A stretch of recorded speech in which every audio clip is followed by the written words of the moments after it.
Yesterday you came to lift me up, as light as straw and brittle as a bird. Today I weigh less than a shadow on the wall, just one more whisper of the voice unheard. Tomorrow, leave the windows open as fear grows. Please hold me in your arms. Won't you help me if you can to shake this anger? I need your gentle hand to keep me calm, 'cause I never thought I'd lose, I only thought I'd win. I can't believe I feel this fire beneath my skin. Can't believe you love me, never thought you'd come. I guess I misjudged love between a father and his son.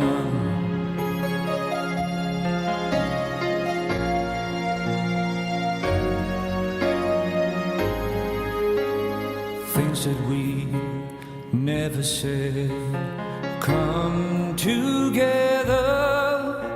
The hidden truth no longer haunted me. Tonight we touched on things that were never spoken. That kind of understanding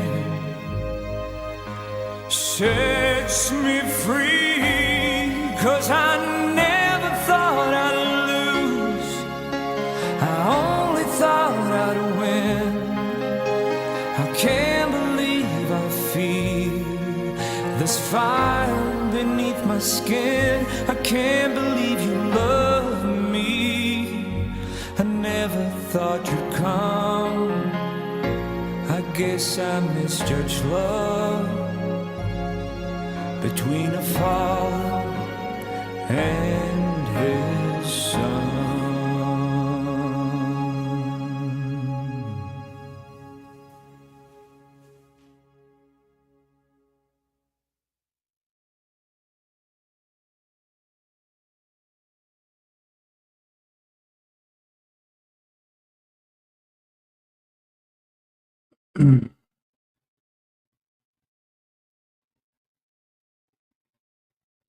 All right. Welcome, Divine Ones. Welcome, welcome, welcome. This is yours truly, ML, ELias Melchizedek. I am back in the saddle again. Howdy, howdy, howdy. We got our family from Americans in Action who are going to be joining us. Thank you, Kathy. I want to give a quick shout out before we bring the family in here. So I got to give a shout out to our amazing moderators, Kathy, Shells, and Sam. I love you. I'm grateful for you. You guys have been with me for almost 3 years. So this is pretty amazing. Absolutely amazing. Wally, love you, brother. Thank you for being here. Bad Angel, thank you for being here as well.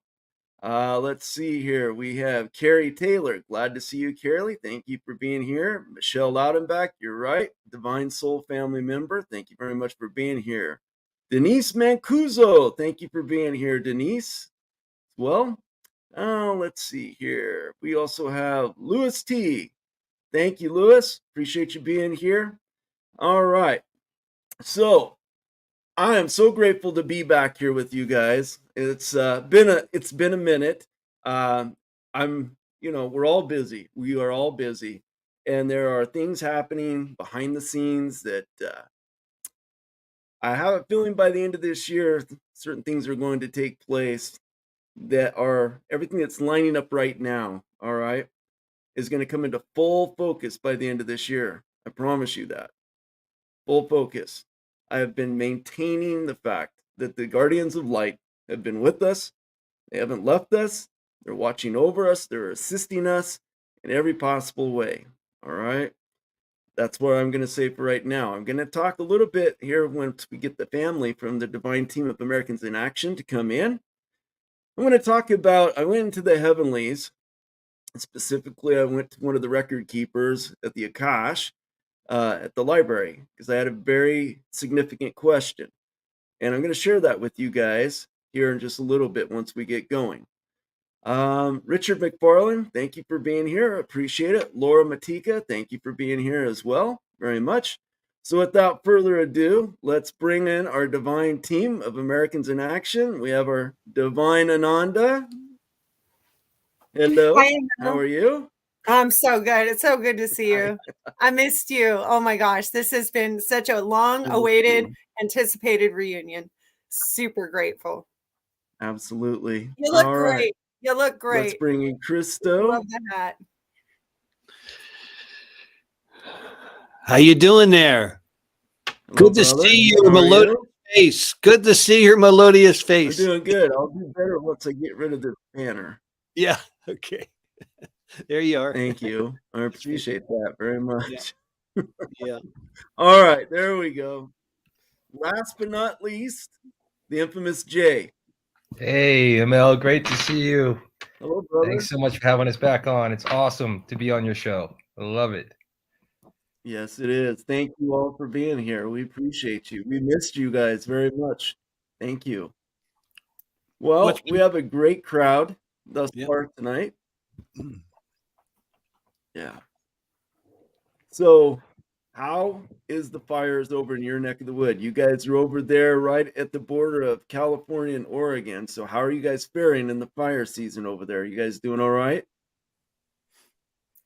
Go ahead, Well, it's thick with smoke. It's so thick. It looks like a dystopian nightmare, and you can't breathe. And, you know, I find myself gagging when I'm traveling in my private carriage, you know, doing errands and what have you. And we had a friend up in, I believe it's the Roseburg area. And they said, yeah, we just had, what was it? Christo, was it 15, 20 or 25 lightning bolts, all just one right after the other. Yeah. And I didn't get the direct comm on this, but I heard about it. And then cut to, you know, 4 hours later, these plumes of smoke just wafting in down into southern Oregon. It's a nightmare.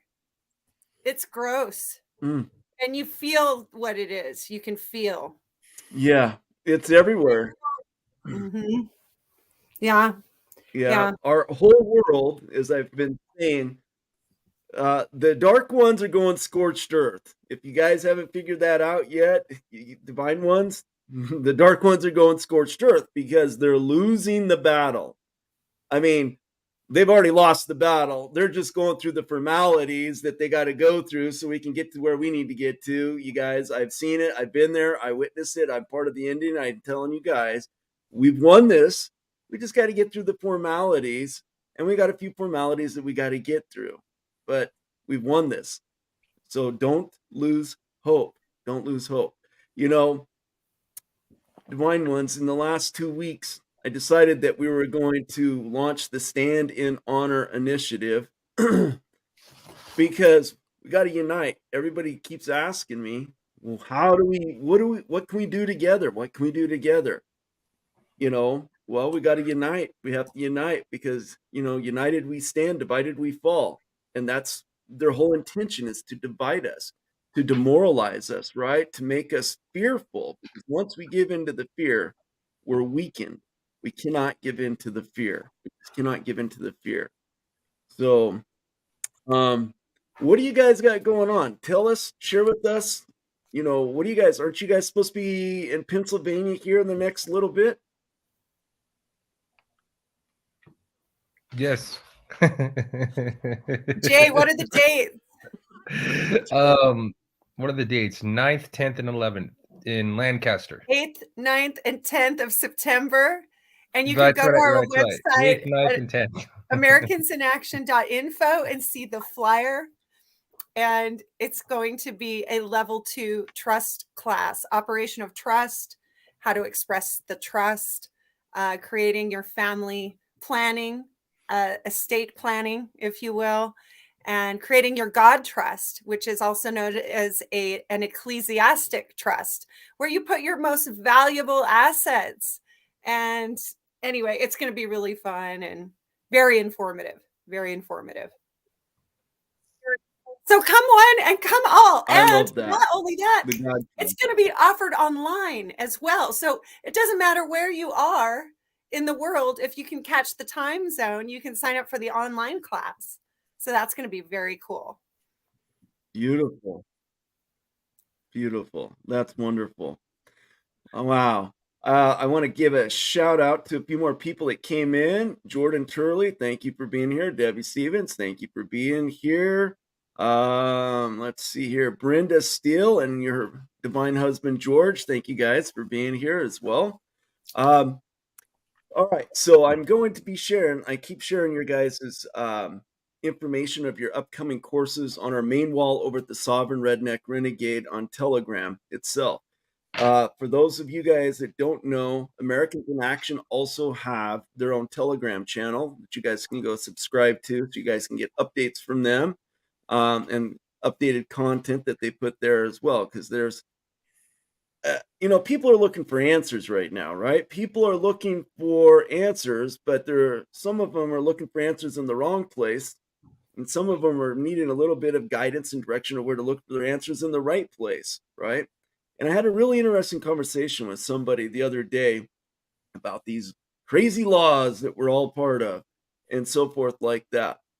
And talking about God's law, trust, law trumps all laws. God's law supersedes all laws. And even the dark ones have an understanding that there's a pecking order on top of that as well. There's only so much that they can do and so much that they can do to supersede.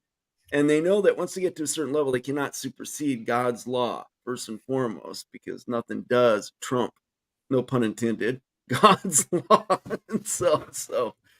So yes, that's amazing. All right. So for any of you guys that didn't know, Jay was on last week. He shared a show with, Dr. Lee Merritt. Did I get her name right? Lee Merritt? Yeah, Lee Merritt, yeah. Okay. Was she filling in on Alex Jones's show, InfoWars? Was she just being a guest host during that time period, or has she got a show on his platform now? She's a recurring host. And I think they did name it what her segment is. Dr. Lee Merritt, you put that in, you go right to it. Okay. So that was a really good show. And I encourage everybody to go and watch that because I loved it. Because Jay always delivers. This is what I love about Jay. Jay delivers. And he didn't leave me disappointed. I'm hanging and I'm watching it as, Dr. Merritt is interviewing and she's laying down her belief and what her research has come up, which she's got valid research, of course, as well. Except her research is a little bit in that box, because her research pertains to timelines, biblical timelines. That's the basis on her research is biblical timelines, narratives, tribals, and things of that nature as well. So Jay comes in there and goes, yes, you're right.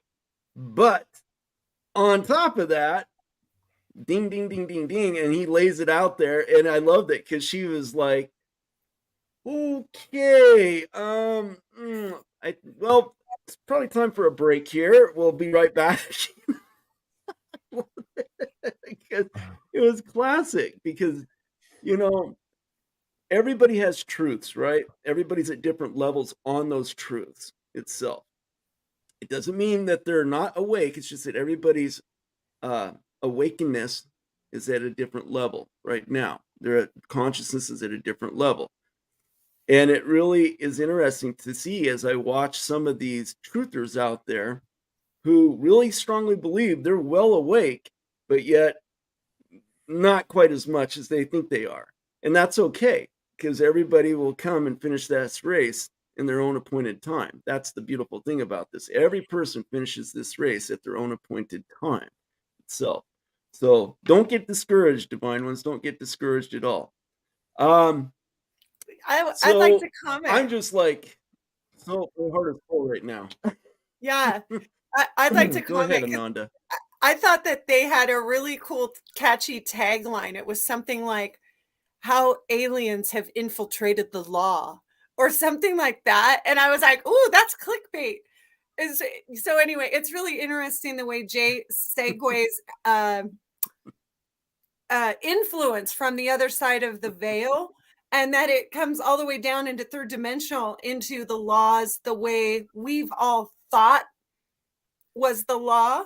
And now we realize they're bylaws of a corporation. And we also realize that government defined cannot be a corporation.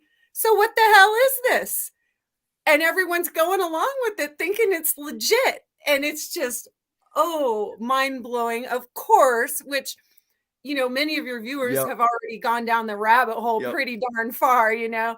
But I thought it was far out, Jay, and I thought you did a great job at connecting the dots and really just parlaying that whole nefarious influence, and then how it infiltrated down at the level where we're having experiences down here of seeing the corruption, seeing the fraud, watching it get exposed, and just surprisingly having a lot of fun along the way, because, you know, we all know that it's the truth that sets us free. So when we uncover these truths and we share them with each other, we just get so much more joyful, happy, connected, and confident. It's not guessing anymore. It's like, oh, slam, we're getting all the pieces of the puzzle and we're doing it together. This unity consciousness is the way. And there's so many people who come in and say, I have the way, I have the silver bullet, I know the answer. And I'm sitting here going, you know, I don't know if nobody does. I've never met a man or a woman who has every answer to every, you know, problem. I've never met one. And so I'm thinking, who are these braggarts, you know? No, we each have a part of the puzzle and we're putting it together. And this is unity consciousness. And we can celebrate each other, you know? Oh, wow, that was a good point you made. Oh, yeah, that was a great job you did. Like, this is the way, the new way, which is the ancient way, but we're bringing it back. We're reclaiming it. Hey, nostalgic and retro is in. Right. Especially ancient retro, right? Ancient retro. I'm going to borrow that. I like that. Ancient retro. Oh, I've been on a roll in the last couple months coming up with taglines and stuff. My admins and my assistants, I've been rolling stuff out on them. You know, it's just funny, some of the stuff I come up with. It's kind of actually probably scary. So, oh, come on, give us one. But it's funny nonetheless. You gotta have a sense of humor. Well, all right. So, you know, I'm, you know, one of the leaders in an organization where we have these new quantum health products, okay? And we have this amazing fat loss product that's coming out. So I thought, well, everybody knows somebody that's fat. I mean, we all know fat people. They're all around us, you know, they're everywhere. So I thought to myself, what would be a good tagline for somebody to use our product? So I was going out to dinner with my wife one night. And I said, hey, I have a question for you. How do you use our product? And she looked at me and she said, what do you mean? How do we use our product? Like, how do we use our product? She goes, well, we suck on it. I said, right. What about suck it or just suck it? Wouldn't that be a great tagline? You know, I mean, Nike made billions off of just do it. So what about just suck it, suck them? I said, you know, it doesn't matter if you're young or old, you can suck it too. If you don't like it, you can suck it. It doesn't really matter because, you know, and so then I come up with another idea. I said, I'm going to actually launch a website called fatcandies.com because what an oxymoron. We've all been told our whole life, don't eat the candy because it's going to make you fat. So I'm like, yeah. So, yeah, you know, now you're going to love this. So Shell's one of my moderators. We're talking about moving into this new world, right? So we're getting out of the old, which pharmakia, pharmacy, we all know what that means. For those that don't, pharmakia actually means witchcraft and sorcery. It's in the book of Revelation itself. So, but we want to get out of that. So we're transitioning into this new world of how we take care of ourselves on a holistic way, right? She said, what if we replace the word pharmacy, but with another word pharmacy, but we use the word F-A-R-M, farm, a C, instead of P-H-A-R-M. I'm like, oh, that's really smart. I like that. So we have quantum pharmacy. So we are going into the new world utilizing quantum farming, quantum pharmacy, quantum pharmakia. It's just, when your conscious is clicking up there, these things just start reeling off the top of your head. So I love it. I just absolutely love it. I do too. So Christo let me has ask a you, good Greg. one. What's that? Oh, Christo Go has a ahead. good one. He always says, "Welcome to Planet Stupid." Welcome to Planet Stupid. I'm like, okay, so we're working on the t-shirts now. Welcome to Planet Stupid. We'll be offering those on our Love it. website soon. Americansinaction.info. Welcome to Planet Stupid. So yeah, but we're just having so much fun in the creativity of it all. I love that. Plus your tagline, Nefarians. Oh, the Nefarians. Yeah. That one, see, The people seem Nefarians. to like that one. I'm glad. That's funny too.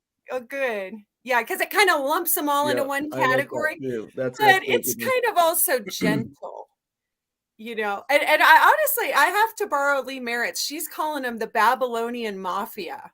I'm like, ooh, that's good. I'm going to borrow that one too. So yeah, we should all start using our new language. Yes. Why not? We're creating the new earth, so we can do whatever, is in the highest good for all involved, for peace on earth and love and unity and all that's good. I'm a little chatty tonight. Well, I'd I'll like tell to hear you, from Christo. I have. Yeah. Well, I haven't heard much either. Go ahead. Who, me? Let her rip. Yes, sir. I'm just absorbing and taking it in. And what would you like to talk about in particular? I have an idea. How about the mineral? Okay. Oh, okay. You, ML, sorry. I'm sorry. I'm No, all go ahead. hyper. Go ahead. Okay.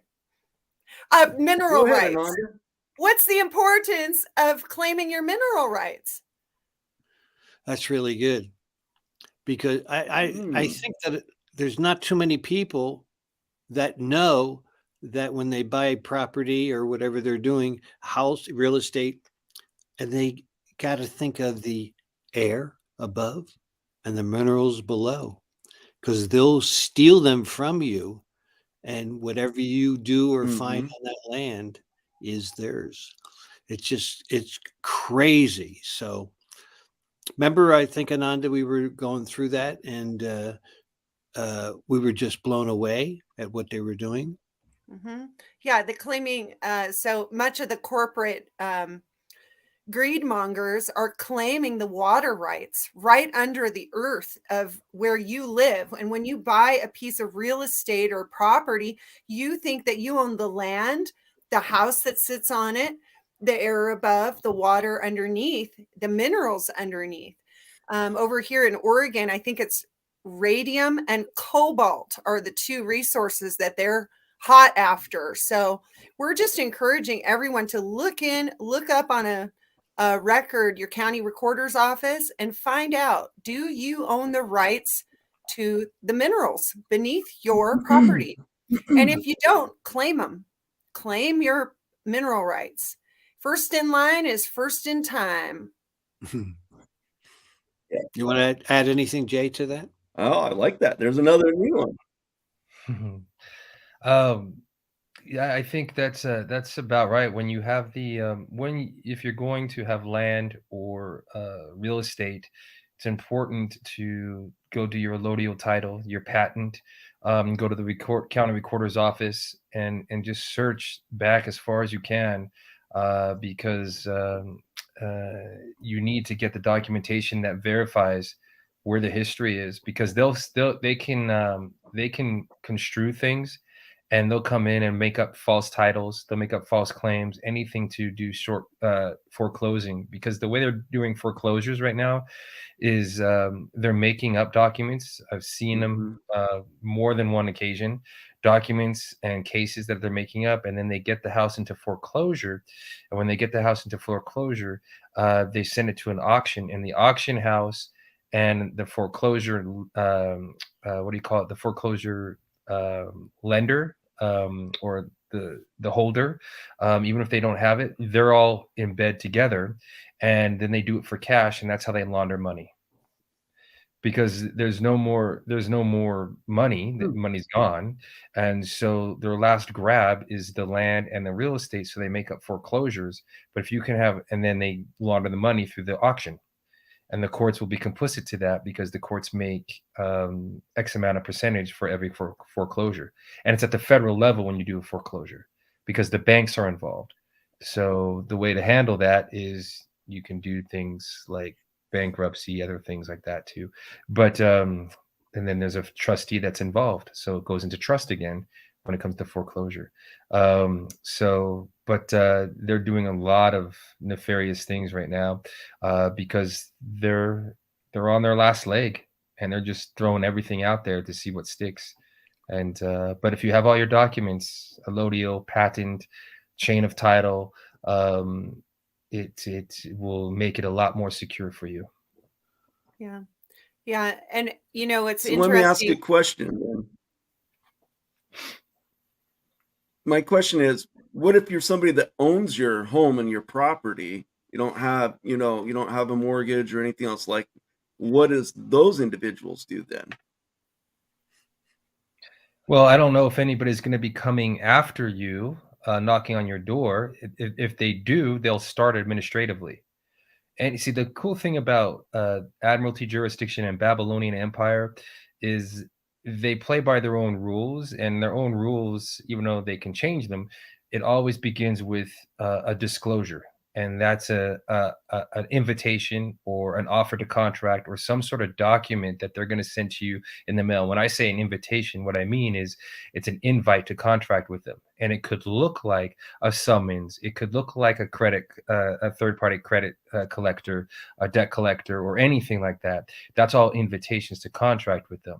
So if there's somebody out there who owns their land and their home, meaning the real estate on top of the land, then I would say to that person, make sure you have all of your ducks in a row, have everything recorded on the public record, make sure you have all your documents. And then if somebody did come, all pun intended, knocking at your door and trying to state a claim, then administratively you would respond with, please provide the proof of claim that overrides that which is already recorded in the record. So they have to prove it, and it would start administratively, and then somebody would just respond administratively, and then it goes on from there. Gotcha. Okay. Excellent. Well, thank you for sharing that. Go ahead, Ananda. You were going to add something earlier? Yeah.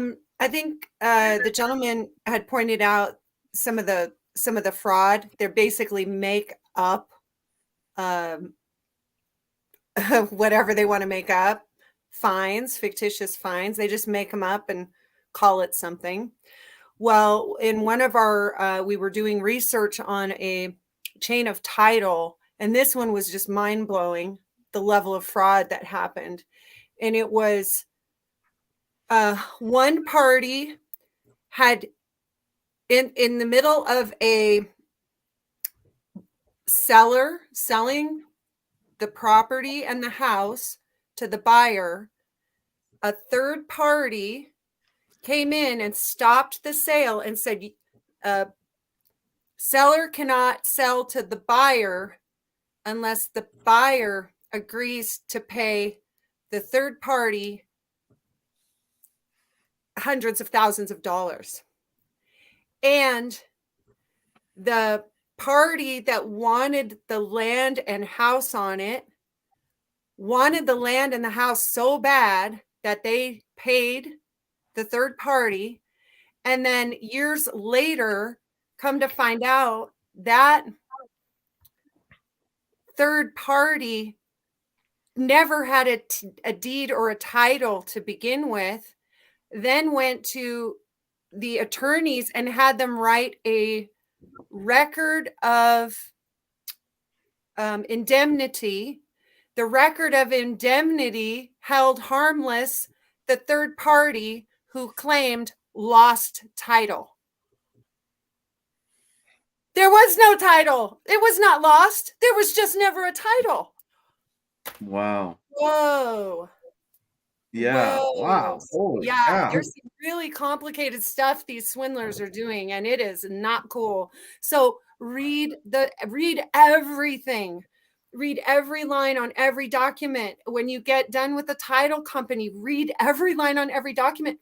And then we know someone else who cross-referenced what happened at the day of closing on their escrow, and then what happened at the recording office.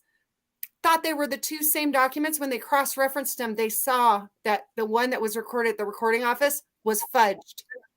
Mm-hmm. Right? Mm-hmm. Right? Yep. Anyway. Yep. Nuts. This is like, it's such a scam. There's so many people that are doing these little sleight of hand things that you have to have your magnifying glass out and look, research. And then at that point, you got to figure out what you want to do and how to handle it, if you're going to do anything at all, is it worth it? Is it worth the fight? Well, I want to get back to talking about mineral rights because there's a lot of truth to this. I did a chat 2 weeks ago, and it was titled, I called it Mormons and the Anunnaki or something like that. And the reason why I called it that was because there's history and true history, and the Mormon Church has their narrative of their history they want everybody to believe of how things happened. And then there's the real history about how things really happen. And so, being a former Mormon myself, a bloodline Mormon, as a matter of fact, I had access to certain histories that a lot of people didn't even know exist. One of those being is, and you and I talked about this. So when the railroads were in competition for each other, right? You had the Union Railroad, and then you had the other railroad. They were trying to get the contract from the federal government. So you had two competing railroad companies, and they were meeting at a place called Prominent Point in Utah. That's where both railroads would meet, where the final spike would be driven in. It's called the Golden Spike. Brigham Young, the leader of the Mormon Church at that time, did that. Well, he had actually convinced hundreds of thousands of men, Mormon men, to go work on the railroad to hurry it up because he had stake in the Union Pacific Railroad that he wanted to see to win this contract, which is who won the contract eventually. And so he promised them they would make a lot of money. Well, the government and the Union Pacific paid Brigham Young like $3 million in wages to distribute out to the men. They didn't get anything. Those guys didn't get paid jack squat. He pocketed all that money. He swindled them. So there were a lot of very unhappy guys, let's put it this way. But what my point being is these land barons, we have modern day land barons and land barons, they're all connected to these evil bloodline Anunnaki. The Anunnaki came here a long time ago for what purpose? We all know the story, or some of us know the story. They came here for gold, right? They came here to strip gold out of the earth's veins.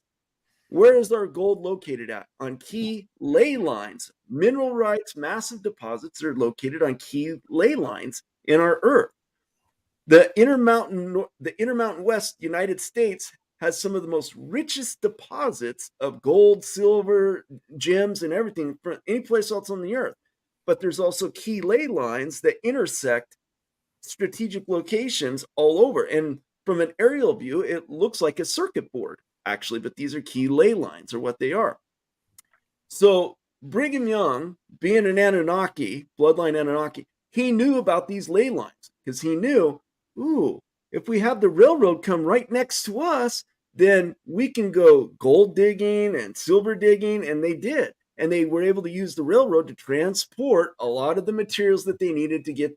It's amazing to see today how many people's property had been stolen, because at that time, Utah wasn't even a state in the Union of the United States. It was part of the territory of Mexico, and nobody paid any attention to it whatsoever. So they're over there, extracting all these minerals out of the earth and building all this massive wealth and so forth like that, unbeknownst to most people. So we talk about the mafia, the Khazarian mafia, right?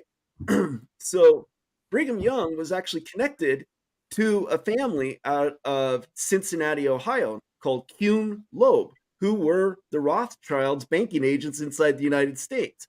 So everything that he was setting up in the Western frontier was going back to, i.e., Kuhn Loeb and the Rothschilds family, because he was connected to them as well. I mean, it's so deep how this stuff really goes, and it's sinister how it affects us to this day, right here and right now. You guys remember in Oregon the standoff that took place back in 2016, and there was a gentleman by the name of Lavoy Finnegan who was murdered in cold blood by our own government. Lavoy was one of my closest friends. I knew him very well. I am very close to the Bundys as well. Ammon Bundy is a good friend of mine as well. So it was all over mineral rights. Farmers in Oregon know about the mineral deposits that are on their property. The government was going in there, particularly Hillary Clinton, because it was during Obama's administration, they were going in there to try and steal a lot of those mineral rights, because there was also uranium and other things like that they were trying to sell to the Russians, right? So that was what it was all predicated over right there in and of itself. But these are the fights that are going on all the time. You just don't hear about them very often, but this is the stuff. So I'm thankful that you guys are talking about this, because my mama, who I introduced you guys to, she's one that's got swindled in a lot of this real estate transaction and stuff like that we're trying to reverse. It's because these guys know there's massive mineral rights on that property, and very rich mineral rights, as a matter of fact, on that property itself. And so you're right. This is yeah, people need to really pay attention to this. I know it's another thing, right, that we just have to add on to everything else we got to pay attention to. But I mean, it's your legacy, it's family wealth and legacy potential right there too. Well, it makes you wonder with that their strategic targets of where these fires are with the DEW, and why specific areas on the map are being targeted, as opposed to just, there's nothing random. So they have their intention to do a land grab, as well as gain those mineral rights from those specific areas, is probably part of it. So they don't do anything coincidentally or randomly. There's a very specific purpose of where they're making these fires. So, and other things that they're doing. So it makes you just wonder if they know what's underneath those lands that they're targeting. Yeah, and then Well, I'm glad you're going into that, Jay, because that's where we're going. Go ahead, Ananda. Yeah, and certain CEOs of certain major corporations that have certain interest in power are buying up the land for pennies on the dollar after it's been burnt to a crisp and it's supposedly worthless. And the corporation is just gobbling up the land and property like Pac-Man. Gobble, gobble, gobble. And so it's up to us, we the people. We realize that God granted us dominion over the land, the air, and the water. And we're to be stewards of the land, the air, and the water. Now, back in the day, and the Native Americans were more advanced consciousness than the white man and the settlers when they came in. But the way they saw the land, it wasn't my land or your land, it was the land. And so those who are advanced consciousness realize this, and we're here and we want to honor the land and nurture it and share and replenish it and thank the land.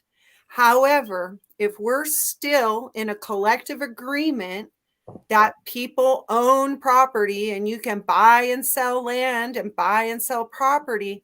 If anybody's going to own it, it's got to be the children of God. It's got to be us, because otherwise they're just going to keep going until there's nothing left. It's going to be a self-destructive monster. And yet there is hope, but each one of us has to take action. That's why Christo decided, or he brought to the table, we should be Americans in action, because if we sit in apathy and we don't take action, that's how communism works.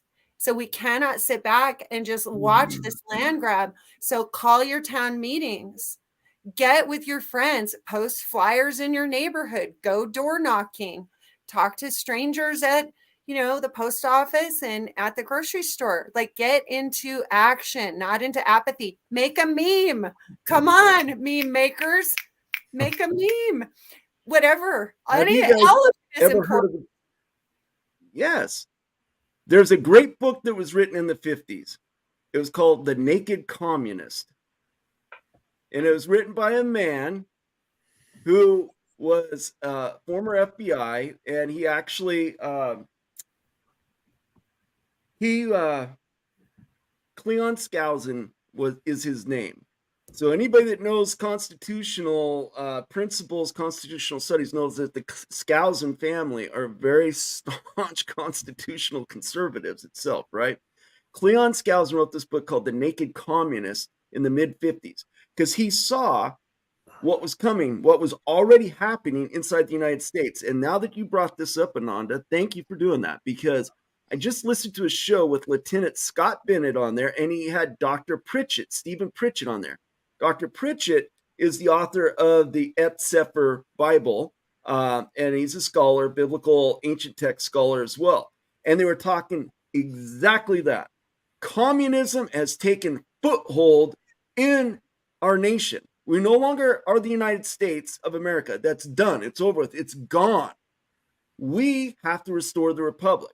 And everybody's sitting on their asses thinking, hey, no problem. Trump's already restored the republic. The good guys have done it. Bullshit. It hasn't happened, guys. Sorry, I'm going to get very emotional here because I'm sick and tired of these false truthers going out there spreading a bunch of bullshit that we're just supposed to sit by and be part of the program and wait for other people to come along and do the work for us because we'll just rest on our laurels and everything will be hunky-dory. That's bullshit.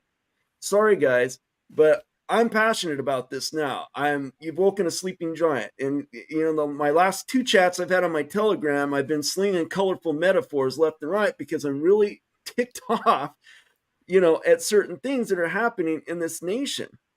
And we have the power. And I've told all of these people, you guys quit listening to these freaking truthers who are feeding you a bunch of shit because you guys know you're being lied to, but you're just turning your head in the hopes that just maybe something they're saying might have some truth to it. And you don't want to be, kicked off their channel. So you don't want to offend anybody. So you'll just be, pacifistic there. That's not going to get you anything other than in a FEMA camp someday. All right. You guys think that we've already won this game right now. We're still in the middle of this game right now. All right. We're talking about what happened over in Hawaii. It's happening in Florida. It's happening all over the world right now. Isn't it interesting that Russia flipped? Russia's now conservative, ultra-conservative, religious Orthodox conservative. They're no longer a communist country, and they're like the beacon of the world right now. They're trying to expose the cabal. They're trying to expose the Illuminati. They're trying to expose all the evil corruption on this earth right now, and we're the Johnny-come-latelys because we have been hijacked by a bunch of communist bastards that we've allowed in there. And if you guys think that you're going to wait for an election to happen in 2024, it's not going to happen that way. Why do you guys think that they're not having Joe Biden or anybody else run on that side of the fence? They don't need to. They've already got the game rigged, period. But we're going to sit there and just wait and wait and wait. Hope they'll come up with some new way that we'll be able to ensure our ballot and our voting. We're the plan. We're the plan. Holy shit. Sorry. See, Ed, I love that. I love that, ML. You know, the thing about the voting and the election and all that, what people don't realize is that they are under the delusion that if they vote for a president or if they vote for a politician, that their vote actually counts. But they don't realize that what they're doing is they're consenting to be part of a corporation. And the corporations has bylaws and statutes and codes and electoral college and all sorts of things. They're not operating in constitutional compliant elections. They're operating in a corporation, and people don't realize that. So when the outcomes of the situations of these elections happen, Ananda talks about this all the time. Go ahead, Ananda. This what you talk about with the election. Oh yeah. So everybody's like up in arms. Oh, the Dominion voting machines, and oh my gosh, they're tapped into this computer system and they're flipping the votes, et cetera, and so forth. When you look at it completely outside of the voting system, and you realize we have our true republic. We are a republic. We are people, not persons. It's we the people. We're the living under God, created by God Most High. Then we also have the corporation, which sounds like USA or United States of America. United States sounds like, right? But United States is a corporation. In that corporation, they have dominion over the all caps name. The all caps name is that which was issued. It was taken from your Christian name or your family name and sounds like, right, Jane Doe, but it's actually Jane Doe all caps. Well, those capital letters are owned by the corporation. So Jane Doe all caps goes into the Dominion voter machine. And then because the state and federal government owns the rights and the title to the all caps name, because that certificate, the birth certificate, that's a title. And whoever's name is at the top owns the contents listed in the title. So now the name that sounds like Jane Doe Christian family name is owned by the state and federal and is a corporation. So because they have dominion over the all caps name, they claim you as their chattel property. So that all, they want you confused. They want you to not know the difference between the all caps name and who you really are and your family name. So they take the all caps name and you go there and you write on your vote, or you mark a box or do whatever you do, press the button, and you think that your vote counts. Well, when it goes in, it's not registering you as the living. It's only seeing the all caps name, that dead entity. And because the state has dominion over the dead entity, it can put that, or once you put, I'm not explaining this well at all. I'm getting tongue tied, but it takes your all caps name and then it can flip it and spit it out to whatever vote it wants, because it has the right to do that. It owns the all caps name. And you're going there and you're feeding it. You're feeding the system. But because they have jurisdiction over you, they can flip your vote and go, well, we know what's best for the lowly citizens. We know what's best for the chattel, for the wards of the state. Father knows best. Father government knows best. So when they say, oh, look at those crazy patriots, they're crying that there's fraud. There's actually no fraud, because you consented when you went in to vote. See, in the Republic, we have electors. We don't vote, we elect. The whole thing is a scam. Your vote never counted. Never, ever once counted. So they have dominion over your vote, and your vote doesn't count. So when you exit out of her, Babylon, the Babylonian mafia doesn't have control over you anymore. Now here's. See, don't you find it interesting? This pisses me off when people say, oh, hey, sorry, Jay, I'll get right back to you. I hate it when people say, well, we got to restore the democracy. We got to protect the democracy. You don't want freaking democracy. That is communism. Isn't it interesting? Plato hated democracy. He concluded that democracy risked bringing in dictators, tyrants, and demagogues to power. He also claimed that democracies have leaders without proper skills or morals, and that it's quite unlikely that the best equipped to rule will come to power through a democracy. You don't want a freaking democracy. That's the whole point here. And even, I hate to say it, guys, even we know we're dealing with multiple variations of personalities, right? The Joker that's running the country right now versus everybody. We know we're in some type of a movie because you can look up online and see all the different actors playing parts in this movie, and it's right there for everybody to validate it. So that being said, there's a guy by the name of Mr. T, Trump. There's multiple people playing that character too. I put that out there today, and I've been saying it. It goes over people's heads all the time. The real Trump died in 1989, all right? He had brown eyes. He was on Oprah Winfrey's show in 1988 because she asked him about, would you like to be president someday? He said, yeah, well, blah, blah, blah. He had brown eyes. What color eyes does the Trump have now that we see? He's got blue eyes, okay? We're dealing with multiple timelines. We're dealing with multiple individuals on these timelines. And even the deep state version of Trump, because I've seen two different Trumps myself, because I've gone to two different rallies and I've seen two different Trumps, even they're out there talking about democracy. We need to protect and save the sanctity of democracy for our nation. Well, if somebody is supposed to be the leader of our free nation, restore our republic, why the hell would you be perpetuating the idea about protecting the sanctity of the institution of democracy? Go ahead, Jay. Sorry. Well, you said a lot there, ML. It's great. Now, now here's something to piggyback on that. I don't know how you follow that, but good night, everybody. But but here's something. When the media says we have to everything's a threat to our democracy, this, that, and other things a threat to our democracy, or we have to protect our democracy, they're not lying.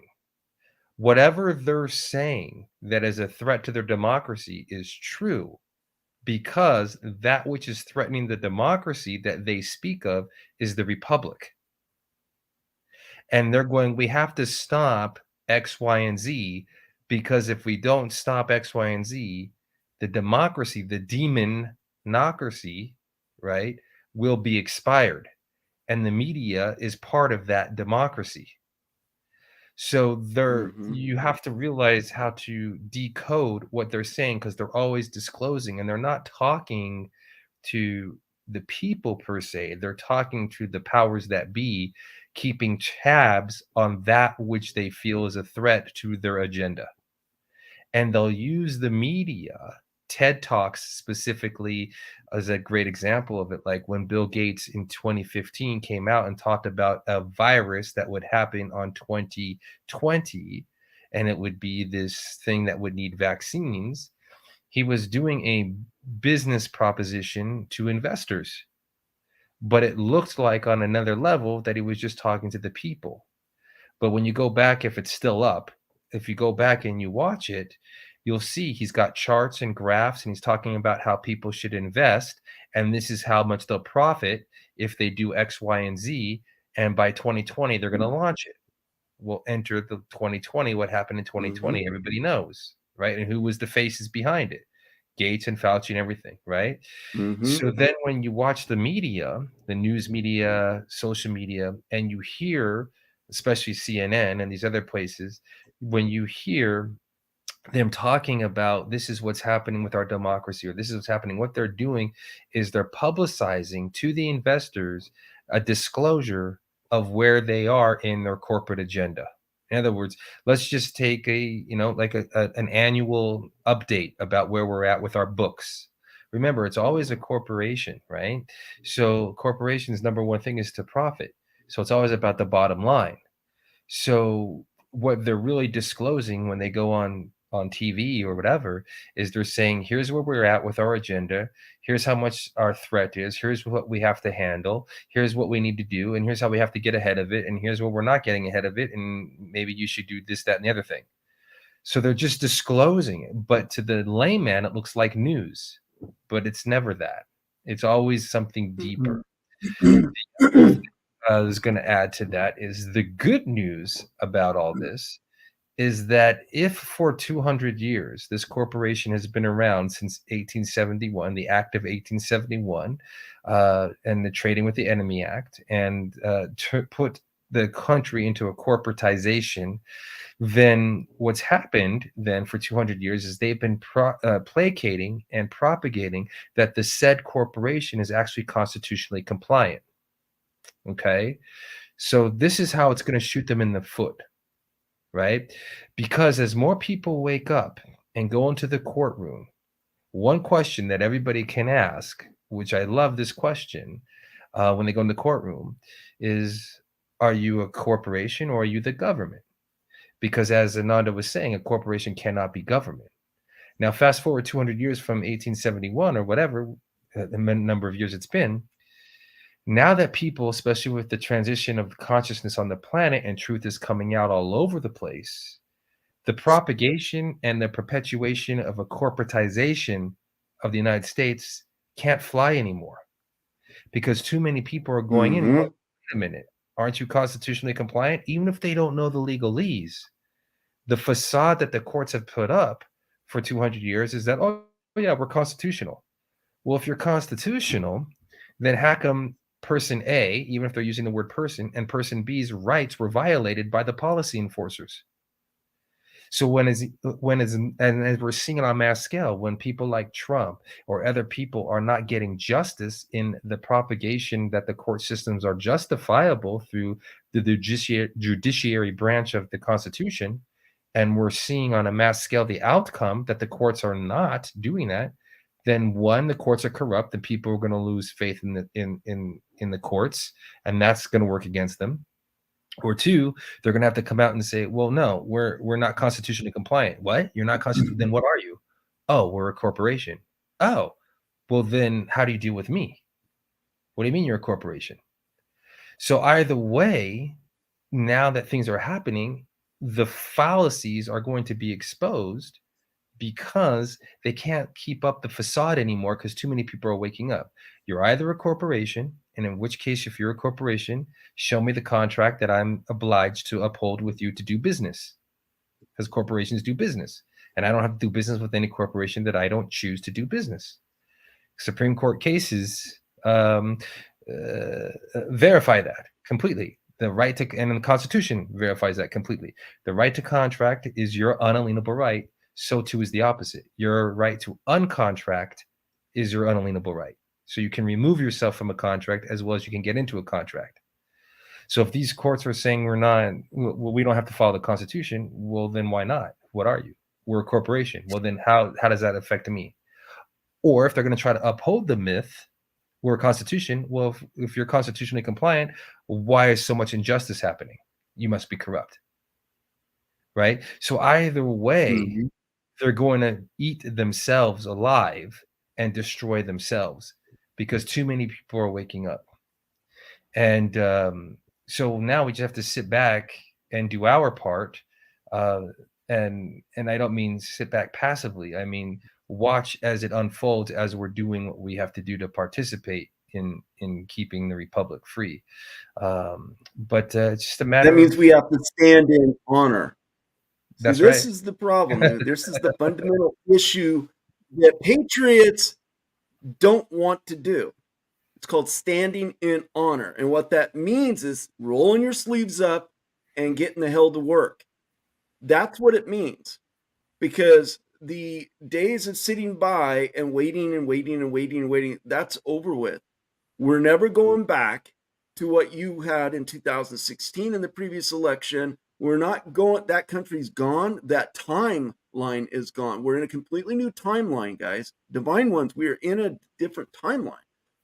We have amazing things that are waiting, but we have to do something ourselves. We have to do something ourselves right now.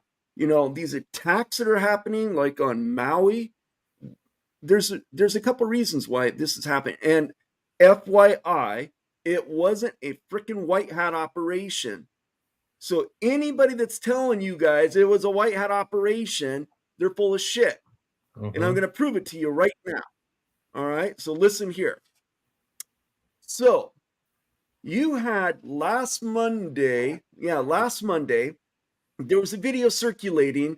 It was a Fox News affiliate. Somebody made a TikTok video from a Fox News clip showing a bunch of men in military uniform in Hawaii. And the reason why these men were being honed in on was because they actually had a unit patch on their left shoulder. That's where your unit patches go. And on that unit patch was a circle. And on that circle was a silhouette. And they said, that's Trump. That's the silhouette of Trump. And Trump is sending in white hat military to help and assist these poor people in Maui. And that went gangbusters in the truther community everywhere, right? Except the problem was I debunked that less than 30 minutes.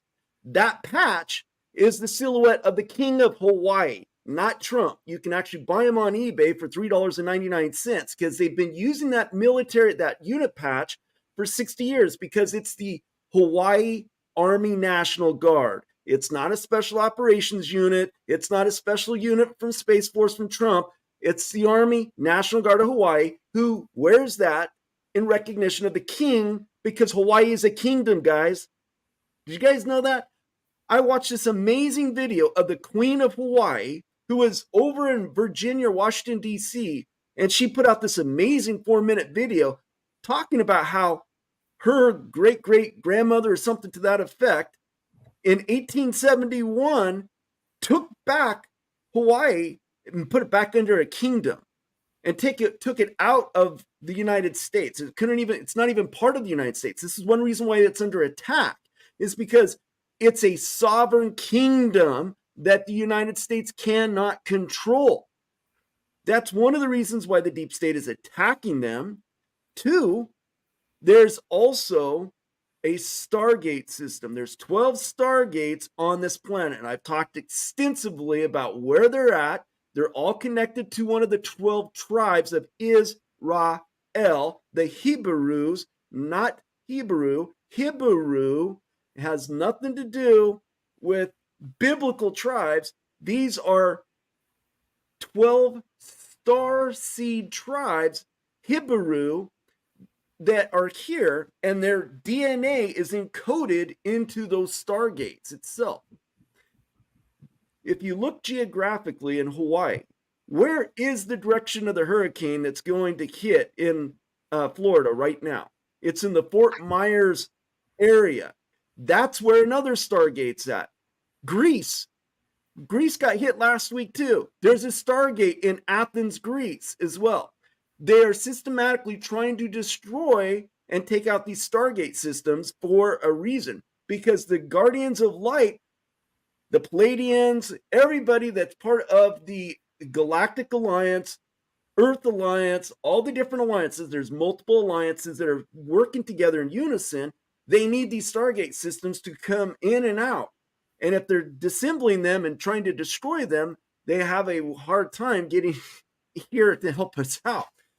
This plan, this deep state plan, is so much deeper than what even most truthers can even comprehend right now, because that would mean if we start talking about this galactic war of the bloodline war that's been going on for a long time right now, then that means we got to start talking about, ascension. We got to start talking about this amazing thing that's happening where the Earth's consciousness is raising. But a lot of your truthers don't want to talk about that. They want to stay in the box, and they just want to talk about Jasara and Nasara and the RV bullshit stuff, because it is. A lot of it is. Until it happens, we won't know what version we're going to get. I don't know what version I'm going to get. You guys don't know what version we're going to get. Hopefully we get the good guys version. We don't know until it actually happens. But we don't know when it'll happen. So we do know what we can do right now, which is to roll our sleeves up and start educating people about their sovereignty, their divine sovereignty that they've forgotten about on purpose. Because when Earth's humanity has been reset multiple times, those that control the history books control our history and can rewrite history as they see fit, and we forget about it. Oh my gosh. As a matter of fact, Mike. let me do this. You go right ahead. I'm going to show you guys Mike, something here. ML. All right. So, portals. There were a bunch of portals that opened up on 2/22 of 2022. That was the last convergence of timelines. All timelines have converged into one timeline. So we're operating on this one timeline right now. That's why time is speeding up. And if you don't know that time is speeding up, then you are definitely asleep and need to wake the hell up. All right. But time is speeding up. All right. If you look at the constellations above us at night, like right now, there's a super moon, a super full moon. We've had 2 full moon cycles in the month of August. That doesn't happen because everything that's happening in the heavenlies, as we call it, is changing. It's significantly shifting because everything is shifting. Everything is shifting. All right. All right. So the 12 lost tribes are actually galactic tribes. All right. They're not earthly religious tribes that's recorded in the scriptures per se. They came here a long time ago. All right. But these 12 tribes are connected to 12 stargates. Stargates are not portals. They're completely different. Stargates are connected to DNA coding, depending on which tribe you are connected to through your bloodline DNA, depends on which Stargate your body can actually activate itself. And this is all recorded in the Emerald Tablets. All right. It's all recorded in the Emerald Tablets. You can go to the Akashic Records Library, and you can tap into that and get all of that information because it's all right there. So you have the 12 tribes, right? You have Reuben, Simeon, Levi, Judah, Dan, Naphtali, Gad, Asher, Issachar, Zebulun, Joseph, and Benjamin. Those are the 12 tribes. They call them the lost tribes, but they're really not lost. But they're the 12 tribes nonetheless. I'm going to give you the coordinates, or I'm going to give you the location of each corresponding Stargate to each tribe. So tribe number 1, which is tribe of Reuben, you have an entry point Stargate and an exit point Stargate system, or gate itself. They're part of a system, but you have an entry point and an exit point Stargate. So the tribe of Reuben is connected to the Stargate in Arizona. Entry point, exit point is in Cyprus. Okay? Tribe number 2, which is the tribe of Simeon. The Stargate location is in Florida. That's where Ground Zero is at right now. And Jerusalem is the exit point for that Stargate for the tribe of Simeon. The tribe of Levi, the 3rd tribe. The entry point Stargate is in Bermuda. The exit point is in Johannesburg, South Africa. Okay? Tribe 4, which is the tribe of Judah. The entry point Stargate is Giza. The exit is Central America. Tribe 5, the tribe of Dan. Entry point is Machu Picchu. The exit point is the Vatican. That's the tribe of Dan. When you study the tribe of Dan, you start understanding, oh, well, that would make sense, okay? Tribe 6, the tribe of Naphtali. Russia is the entry point for the Stargate. The exit point is India. The 7th tribe, Gad. Entry point, Titicaca. Exit point, Greece. What was just attacked, as I said last week, Greece. Tribe 8, Asher. Entry point, Stargates, China. Exit point, Tibet. Tribe 9, Issachar. Tribe 9 is Issachar. Entry point, Stargate is Tibet. The exit point is South England. England is being under attack. The whole United Kingdom is being under attack right now, heavily itself. Tribe 10, Zebulun. Entry point for the Stargate is Iran. The exit point is Iraq. Tribe 11, Joseph. Entry point, Stargate South Ireland. exit point South England. So there's 2 in southern England. All right. Why? Because Atlantis is in that area. That's why. That whole area is the remnant of the great civilization of Atlantis.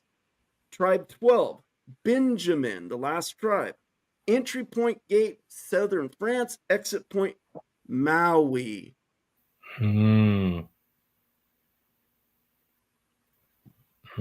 It's all connected, guys. It's all connected. See, this is the thing. It's absolutely amazing. It's so much deeper. It just goes so much deeper. And so, you know, I've gleaned a lot of this information because I belong to the Holy Fraternal Order of the Melchizedekian Order. So I get a lot of this information. I access a lot of this information. So we talk about the law. So let's go here, if you don't mind. There's a gentleman who has come out in the last 2 or 3 weeks when I started seeing videos from TikTok. And his name is David Quigley. And this gentleman is claiming that he is the actual JFK Jr., that the other JFK Jr. that we all grew up with seeing was a deep state mafia fake, which I'm pretty inclined to believe, because when you see this guy's face and you overlay his image over JFK Sr.'s image, they're twins. He looks just like JFK Sr. It's uncanny. And his backstory is really amazing. But what I was telling Ananda the other day that compels me to believe this guy is a lot of these victims who are put into these cabal programming systems like MK Ultra and stuff like that, right? They fracture their consciousness because they're exposed to horrific trauma themselves. They see it, they're involved in it, and so it shatters your consciousness. And then somewhere down the line, their consciousness starts getting repaired. It starts coming back, and they start having total recall. And they start remembering points and histories and events within these timelines of things that are happening. So he's been out there vocalizing his true history, all right? So I reached out to him through the help of a couple of my admin. They helped me connect with him. I had a 30-minute conversation with this gentleman. And you can tell when somebody's full of crap, they're trying to lead you on, BS, trying to make stuff up. This guy is not like that at all. Your heart actually hurts for this man because of the pain that you feel that he is extolling in his what he's trying to convey to you and stuff like that. So I asked him, because his mom, the real Jacqueline Kennedy, was murdered. His older sister Carolyn was murdered. He was left alive for a reason. He doesn't know why, but I'm going to say why right here and right now, because I went to the heavenlies to get this information myself. So we're talking about cosmic laws, right? We talk about the laws that the heavenlies utilize to govern the multiverses. You know, the law of one, the law of consent, right? The law of consent is a very broad law, meaning in which both parties, good, bad, evil, light, dark, whatever you want to say, both have to have consent before they can do whatever they do. Anyways, they have to get consent. It doesn't matter if you're acting in benevolence or if you're acting as a dirty deed, you have to get consent. So I went and I tried to summon an audience with King Melchizedek, but that didn't work so well because he's busy. But I did actually get who I refer to as kind of a gatekeeper of records. And I asked this individual, I asked him, could you please tell me why this individual was left alive, whereas his whole bloodline was eliminated? They said, it's the law of, they said, ELias, you already know this. It's the law of consent. I said, okay, but could you expand, please? And they said, anytime the dark wants to eliminate a bloodline, we'll just use that as an example. They want to eliminate a bloodline. The dark has to petition the courts of the heavenly realm. They got to petition the courts of the heavenly realm to be able to get permission to do something as big as that, because that's a big deed. That's just not a simple small feat. That's a big thing when you're trying to take out and eliminate a bloodline. You're trying to present your case, whatever, because the good guys have to do it too. If they're trying to take out a evil bloodline, they got to get permission to do the same thing. It works both ways. It's not just one-sided. But what was told to me was, if you're going to go to that extent of eliminating a bloodline, the universal laws decree that one member of that bloodline should remain so that they can stand as a testament and witness against their accusers and against those that killed off their bloodline. That is irrevocably in these laws, and I was blown away. So there are some amazing people like Jessie Saboter who talks about this too. She's validated this herself. And so there are people coming out more and more and more who have had these experiences, traumatic experiences. They were born into these bloodline families, and they broke out of that system, and they're starting to get their memories back, and they're starting to expose these things itself. Kathy O'Brien is another great example.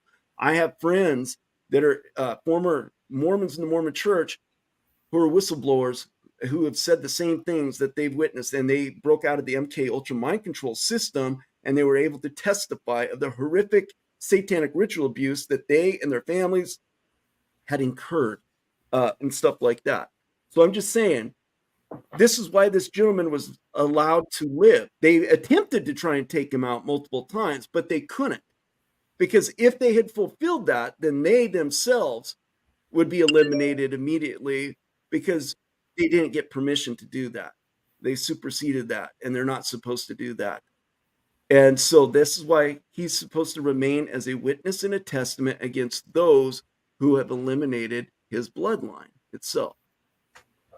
It's really fascinating. It's really fascinating, because I'm going to take in a little history lesson. It happened in Mormon history. When Brigham Young had Joseph Smith, the founding prophet of the Mormon Church, he was murdered. Joseph's older brother Hiram was murdered. Their younger brother Samuel, 1 month later, was murdered through poisoning. They were trying to eliminate the bloodline, but one brother remained to bear witness and stand as a testimony of everything that he saw. And that's where a lot of this information comes from.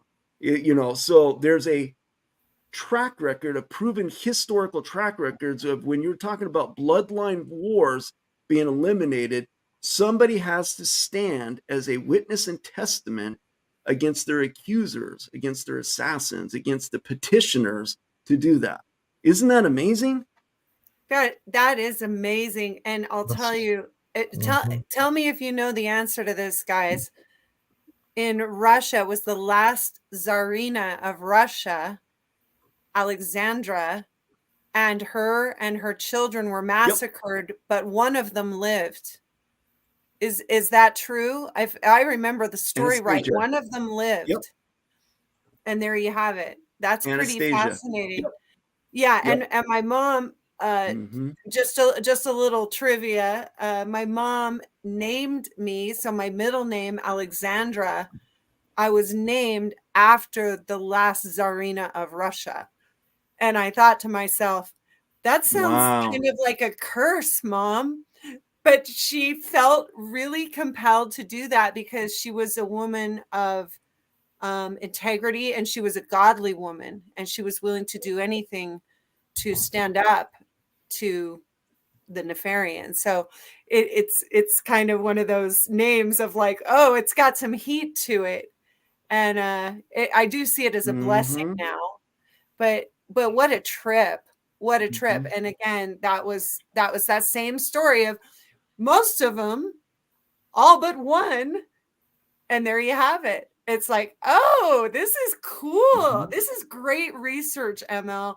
I'm really loving what you revealed tonight about the vortexes and the portals, the tribes, and just what you laid out. I'm going to go back. I'm going to watch this video later so I can take notes. I actually felt myself really dropping into meditation when you were speaking. and I feel myself having an experience of receiving the information in a deeper way than just intellectually. So if I'm having that, I'm guessing many of the viewers are experiencing that as well. It's very cool. Very cool. We usually have that experience. So, Yeah. I that's why I was telling my wife today. I said, I have a feeling tonight will be a transcending night. Usually when the team gets together, we usually have transcending spiritual evenings. Mhm. Yeah. Yeah. So I'm just used to that. Yeah. It's pretty amazing. Um, let's see here. I was just looking at some of these people's comments real quick, see if there's anything that well, anyways, let me do this. So getting back to the truther thing. So this is what I was saying. I said in Carrie Cassidy, I did like 3 shows with Carrie Cassidy in December of last year. And she wanted to know what I thought would happen in 2023, what was coming in this year. And I said, the significant thing that I believe is going to happen is that we will see the old truther guard kind of go by the wayside. People start leaving their platforms because they're tired of the false hope, the lies, and blah, blah, blah. I said, what we will see is a new emergence of truthers who've been kind of in the shadows. But when these people come forward, they're going to have great truths. They're going to be able to fill holes. They're going to be able to provide much deeper context than what we've had before. And we've had a few of those. Lieutenant Scott Bennett is one of those guys. I love that guy. He calls it like it is, and he says it, and he doesn't parse words when he's saying what he's saying, and he means it. And I love that. But where I'm going to go with this is this. We have to be careful, though, too, because I know 2 weeks ago, there was the lady, Dr. Halper Hayes. I can't remember her first name. Dr. Halper Hayes made the rounds, right? She was on an English news channel, and she was talking about some of the talking points that's been used for the last 3 or 4 years in the QAnon movement. And so she was utilizing talking points, trying to validate this is happening, that's happening, this is happening, that's happening. And so it set the whole Patriot community on fire. Like, where is this woman coming from all of a sudden? She just came out of nowhere, and she's validating that Trump is the commander-in-chief. She's validating that there's a master plan by Space Force to do X, Y, Z. She's like doing all these things. She's saying all these talking points that have been making the Patriot community circles for the last 4 or 5 years that I've been watching these things, right? Listening like we all have. So everybody loves it because it's jacking them back up now, because now you have somebody coming out here validating that she's a top level white hat. She has the inside knowledge. So now everybody wants her to come on their channel. So Nino Rodriguez had her on his channel last week. He didn't really talk a lot after the fact, because you would think having somebody that significant on your channel, you would like blow that sucker up and want everybody to watch the interview you just did with this amazing truth teller. The problem was she actually disclosed to Nino that, what we do, is we watch you guys. We watch to see what's happening in the Patriot community, and we see your talking points and the points that you're making here and there, and then we'll decide what we want to utilize, and then come out there and discuss that, and so that we'll validate some of your talking points for you. But we rely on you guys to provide us the information that we're going to be talking about. I'm like, what the hell? I mean, I've watched that. I'm like, well, that's not good. So I'm going to prove my point here, and I'm bringing this home because it's going to probably piss off some people, but I really don't care. So, so Charlie Ward had a show last week, and had his buddy David Mahoney on there, his sidekick. And if you guys think Charlie Ward's a great guy, well, guess again. That's the fake Charlie Ward we're seeing. The other Charlie Ward wasn't a great guy because he bragged about procuring underage girls to Epstein Island for the rich and famous. That's how he made a lot of his money. And he bragged about that at one time. Anyways, Charlie Ward had a show last week with his buddy David Mahoney, and the guest was this Dr. Halper Hayes lady on there. And they were talking about the talking points of the Q movement again, reasserting that she was like, patting Charlie on his back for being a truther and a truth teller and keeping it together and keeping it real and taking the bull by the horns and being somebody we should look up to as a truth teller and Wano Savan and all this stuff like that. And Charlie's buddy, David Mahoney, said, I have something to talk about. He said, yesterday I was horseback riding with a friend of mine who's in a special operations unit with the Netherlands. He's Dutch. And he was telling me, did you see that Trump sent in a bunch of troops? There's special troops in Hawaii. And they were even wearing his patch. And so this guy said that right there on Charlie Ward's show. And this lady said, that's right. That's proving that Trump is the commander in chief. She goes, I know that he put those people in there wearing his patch to tell the whole world that he's in charge and that he's got everything under control.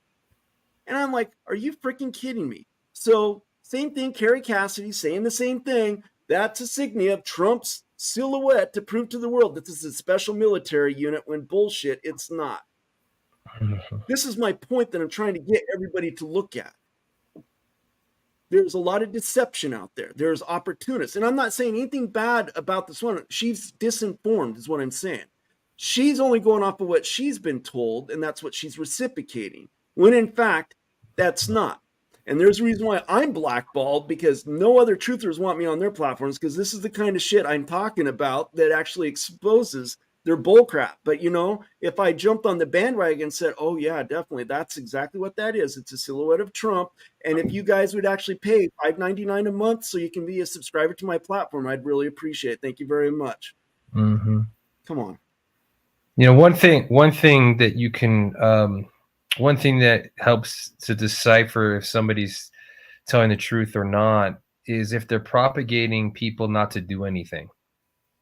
If they're feeding out hopium, don't worry, this savior will come for you.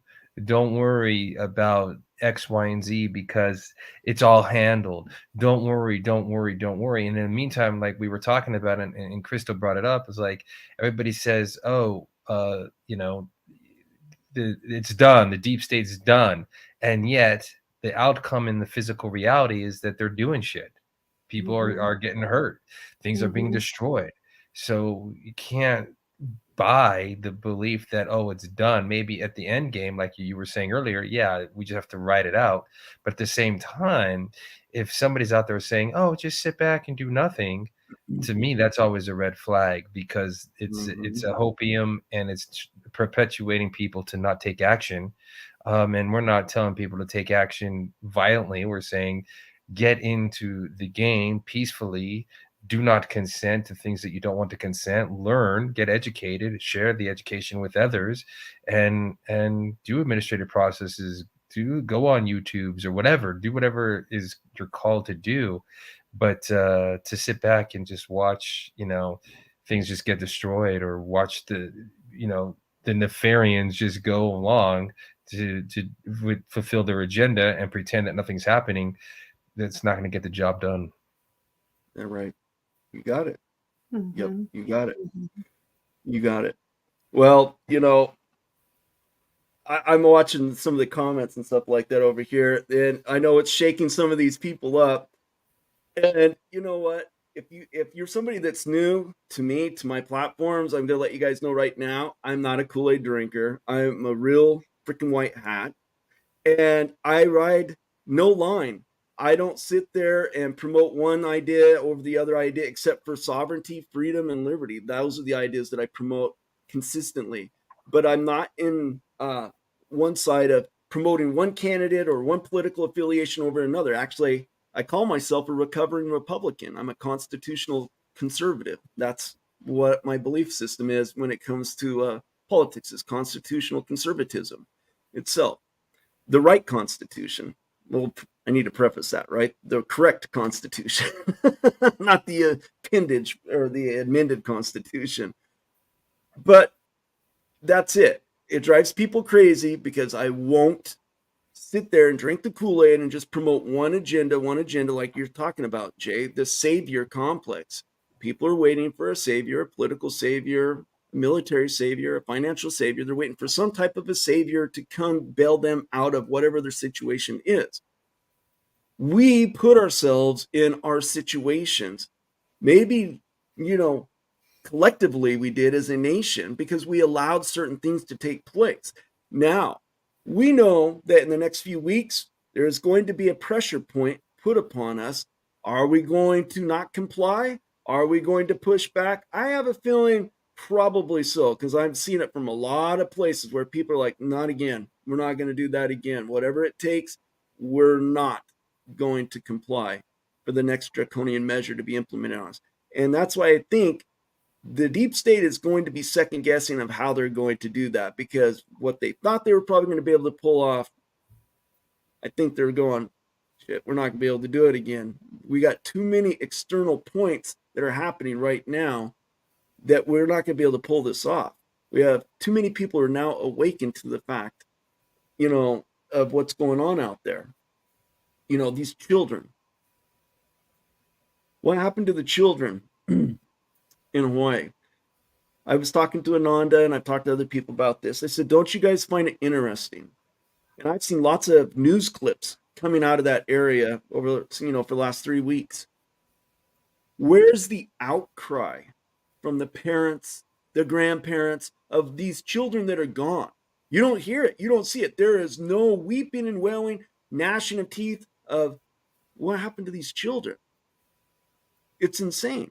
And it makes you wonder, why isn't there a larger outcry? I mean, does the cabal control the media that much where they can control what people are, what they're going to think, what they're going to say? Because surely you would think if you got 2,000 children that are gone, it would upset a few people over there in that small geographical area, because that is a small area. It's only like a couple thousand acres. That area is only like a couple thousand acres. It's not huge. That's a lot of children to be disappeared in that amount of time. You would think there'd be a massive, massive outcry, but there's not. Isn't that interesting? Yeah, it is. It is. What's your synopsis on that? Are you in the opinion that the children, those who lost their children, were part of the?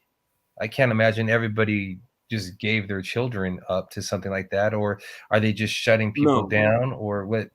What's your synopsis on that? I think they had to do some type of a mind control to alter something, that the cognitive functioning in their brain, where they're processing losses or something like that. And it's like, if it was a ritual sacrifice, which there's a lot of indicators that show that this was a ritual, like they always do. There's hallmarks of rituals that they always do. There's a good chance they could use spells or something that could have wiped people's memories, maybe, of that's the only thing I can even think of, is they had to exercise some type of a spell or something like that over these people's brains so that they're not out there lashing out and crying and demanding from the government, find our children. I don't know. That's the only thing I can think of, Jay, honestly, because my mind's blown in that regards. Unless I know this happened here. Yeah, unless they are doing that, and the mainstream media is just not, promoting it. They're not showing it, unless they're keeping everything on the hush hush. You would have. Yeah, well, now you might be onto something, because I know there's a couple guys that have a really good YouTube channels out there that are talking about how there's no internet right now. There's hardly any cell phone coverage service happening. You can't even get Starlink there right now. So the deep state has done a really good job of containing the connectivity that's happening in that area. So there might be something to that. There absolutely might be something to that. But you would think there is stuff leaking out through alternative media sources. That's why we know what we know is going on there to a degree. You would think some of these people would be sharing this as well. But I'm not seeing that even in the alternative media realm too. That's why I'm just baffled. I heard some intel that on the Lahaina island, there's big fences built up, and behind the fences there were people with gunshot wounds and things like that. So there could be some. There Yes, could the be Marines some went in camps there. being set Yeah, up. FEMA went in there. They had dug up mass graves and they were going to start burying massive bodies. The Marines discovered this. They actually exchanged gunfire with Hmm. FEMA. They Hmm. actually had to kill some FEMA operatives, and Hmm. FEMA relented, and they ran off basically. So the Hmm. Marines went in there and were asking, "What the hell are you guys doing? What are you doing over here? What is going on here?" Hmm. I mean, man, it's crazy. And Creepy. it's interesting too because even with I speak to some people who actually are in Hawaii presently, not in Maui, but on some of the other islands. And I've asked them about things, and I don't know if it's so hush hush even within Hawaii, but they're like they haven't given anything other than like, yeah, stuff is crazy, but they're on another island. Like that's about the extent that I've gotten. So I don't know what's being propagated over there, what people's real experiences, but it seems very, I mean, other than what we've known from our own intel and what we have seen with our own, witnessing of things and knowing what's happening, it seems very mysterious and hush hush over there, which is to me Yes. major Yep. red flags, obviously. Mhm. Yeah. Yeah. I mean, Mm-hmm. yeah, to me, it's just so obvious that it was DEW. It's so obvious. And I can't believe that people Mm-hmm. are still in a state of disbelief. Um, and it looks like the Ojai fire. It looks like the talent fire. It's okay. Wasn't it the fire marshal who gets a directive uh, to leave the area, and then later that afternoon, here come the 70-mile-per-hour winds, and it's like, why are the fire marshals withdrawing? What, right before the 70-mile-per-hour winds come, and it's like exactly the same formula, and it's like, why can't people see this? It's just so shocking. I know your viewers can, but sometimes when I'm out with the team and Mm-hmm. we're out and about and just meeting people, and it's like, hey, do you know what DEW means? Huh? What's that? Do you know what HARP is? HAARP. Huh? What? And we're like, write it down, look it up. You got to know what's going on. And a lot of people still in the mainstream, they just haven't heard of these things before. It's so out reality for them. But more and more coming out of the woodwork, I'm thinking a lot of people are just going to be, coming and joining Team Light. The waves are coming in, because even if they're scared, they're going, okay, these people seem confident. They seem certain. They seem calm. What is it about them that they're not freaking out? They don't look Yep. paranoid. What is Mm-hmm. that? And so they're starting to get more curious, and that's really good. And then just parlaying back to we the people and administrative process, and all of us doing little things like having conversations or whatever. I like to equate it to Shawshank Redemption, but it's all of us chipping away little by little. And we have a friend, and he said he equates it to a Jenga. You're playing a game of Jenga, and he's like, I just want to be the one to pull the last Jenga piece, and then I'm Yep. like, oh, I love that. That's so cool, because that's what we're all doing. We're all, pulling a Jenga piece. And every single thing that we do, every conversation, every letter is so much. It is of vital importance. And I feel like it's like God taps you on the shoulder and says, okay, you there. You, I need you to go have a conversation with this one. And you, I need you to travel over here. And you, I need you to do a podcast. And you, it's just fascinating watching everything. I just realized I forgot to mention, and it's very important that people realize that there's another weekend class coming up that's very important. It's a trust class. level 2 offered online, and that's the weekend of the 16th and 17th of September. So you can choose what schedule is going to work for you. That particular class was originally scheduled for Des Moines, Iowa.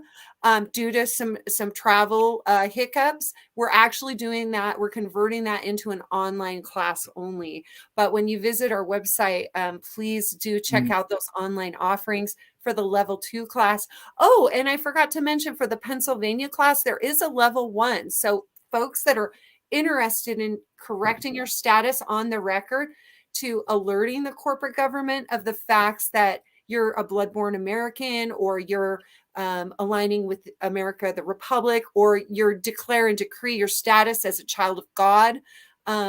It's great to give notice to the ones that have assumed you're who you are, and then you can correct it and say, oh, you can't assume that I'm dead. I'm not a dead entity. I'm alive and well.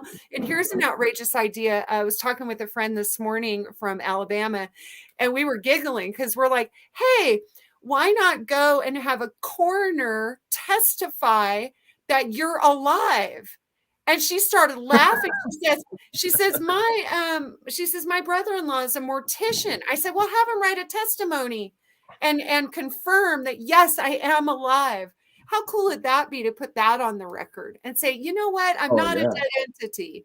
I'm not dead at sea. I'm not lost at sea. I'm alive and well. And here's this mortician has verified and has bared witness, or however you say it, to testify this testimony that I'm alive.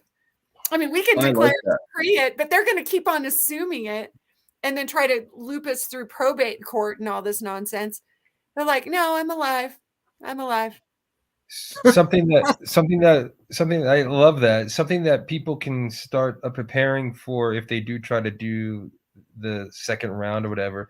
If you go to our website, you can go to our the books that we have on there. Is a book called Project Stay Open. It's a 100-page book, and in that book, we used that very successfully. There's affidavits, there's letters, there's scripts, there's laws, everything about a public accommodation in there. It's in there. There you go. She's got it up there. Project Stay Open. It's a great book for how businesses can stay open. We helped OSHA. We got OSHA out of businesses. We helped businesses stay open. We got people to shop freely without masks. So there's a lot of information in that book that people can use. And the basic premise for anybody who's just, doesn't know where to start, they say, be like the child to enter the kingdom of heaven. Well, when you're dealing with equity and when you're dealing with administrative processes, things that we do is letters of inquiry, notices of inquiry, presumptive letters, just questions. And anybody who says you have to do this, that, or other thing, administratively, you can write to them and say, well, please show me the law. Please show me this. And you just ask them a bunch of questions. And it takes knowledge, and we help you get some of those things. But the point that I'm making is that when somebody tells you to do X, Y, and Z, the number one thing is why. And from what authority is it that you're telling me to do that? And I'm not telling you to do this on your own. I'm saying use your own discernment. We're here for education and entertainment purposes. If you want to learn more, contact us at americansaction.info. But use your discernment and stay innocent as a child.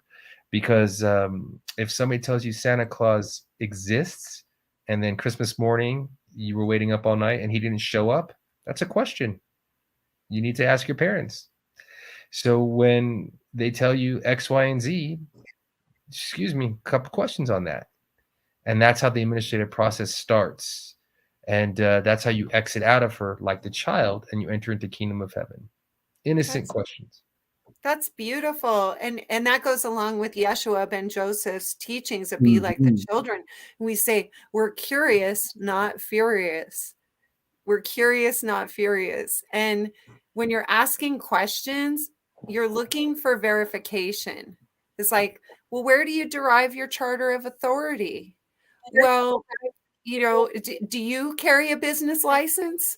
Well, is that a voluntary system? Is that, or, are we talking about the corporation, or are we talking about the true de jure government called the United States of America, of the people, by the people, and for the people, not for the persons? So it does get fun. It's fun to be curious, and we do everything peacefully, lawfully. As a friend, we always come as a friend. We're a neutral body. We're non-combatants. We love love. We're here to usher in the love. We want a love planet. We're done with the greed mongering and all their silly monopoly money that's not even backed by gold or silver. It's paper, and they just print it out, try to get us to believe it has some really major value. But really, we're the only thing on this planet that has value, real value. They want our sweat equity. They want our signature. And when they have that, then they can do their securities exchanges. So the more you learn, the more tools you got in your tool belt, you start learning this stuff, connecting the dots. It's like, oh, hey, I can't be swindled anymore. Well, you could try, but you're probably not going to get very far, because I'm a little bit wiser now. And yet you don't have to know all the legalese. The law is simple. It was written in the hearts of all men. So a friend of ours says, even a bean picker knows his rights. So you don't have to read or write. You don't have to know how to, you don't have to have a college education, right? You can have a YouTube education, and you're smarter than the ones who went through the indoctrination camps.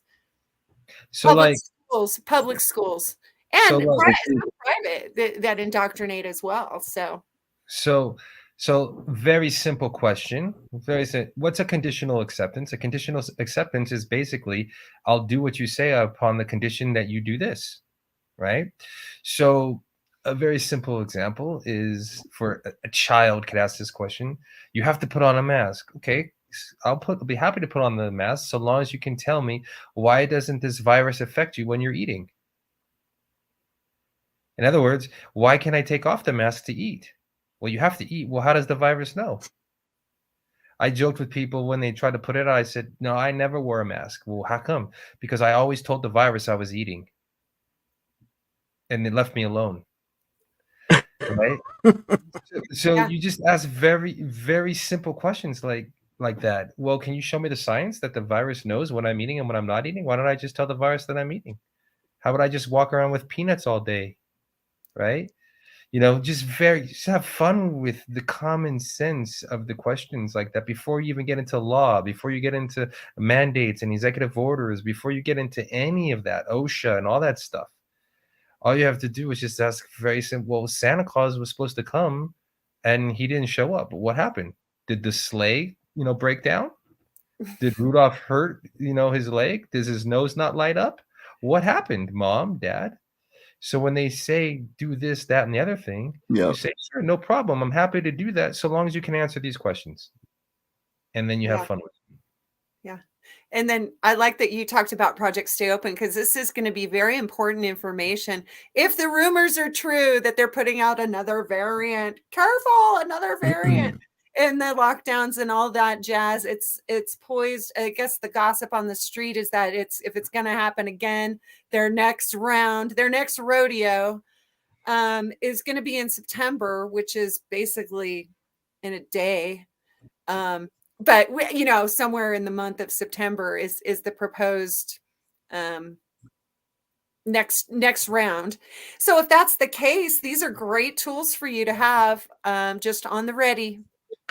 Be ready with your affidavits, your pen and paper. Be very studious, and just, hey, I do not consent. Thanks anyway. The other books on our website will help too.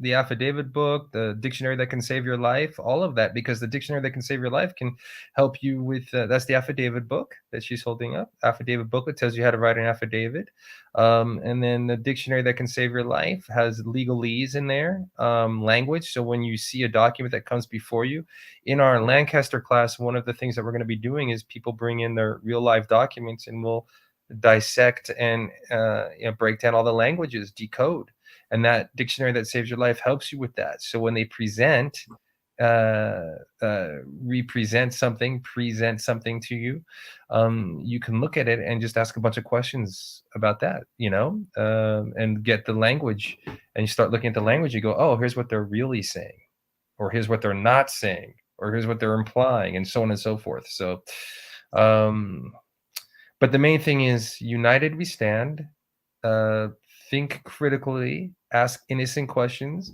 and then have a support team, because the more people that are waking up, the more these Nefarians are not going to be able to last.